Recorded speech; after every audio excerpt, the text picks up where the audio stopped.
કોકને પીડામાં જોવે અને મોતના મોઢામાં ડગલા માંડે એને જ મરદ કહેવાય. બાકી મોટરસાયકલ ઊંચી કરીને ધૂળ ઉડાડે એ તો ખાલી વાયડાય છે. મરદાઈમાં ને વાયડાઈમાં ઘણો ફેર છે.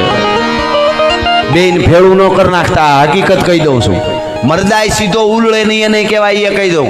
7 જણા ઉભા હોય ને સામે આવીને કોઈક દે ભાઈડા થાવ બાધું હોય તો સીધી અડી કાઢે માનવું એમાં હજી ઘટે છે. પેલા કારણ પૂછે કે ભાઈ તું રહેવા દે ને, હું કામ હાથે કરીને આંટીએ સડી જશે. ધીરજ કોને કહેવાય સાહેબ? હું નથી કે આ જે બોલું એ કહી દઉં છું. શાસ્ત્રો આધારિત વાત છે મારી મામા. સીધે સીધો ઉલાળો મારે એટલે માનું કાંઈક થોડું ઘટે છે. આ હકીકત છે. પેલા પૂછે કે ભાઈ હાથે કરીને મરી જાવ ને કરીમાં મારો ભાઈ હું કામે એવું, એટલે એ પાછો હા બધું સમજાવે, કારણ જાણે, બધું જાણે.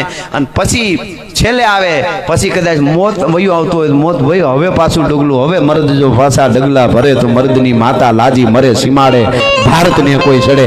આ છે બાકી વાયડાઈમાં ક્રાંતિમાં ઘણો ફેર છે. બેન ભેળું ન કરી દેવાય.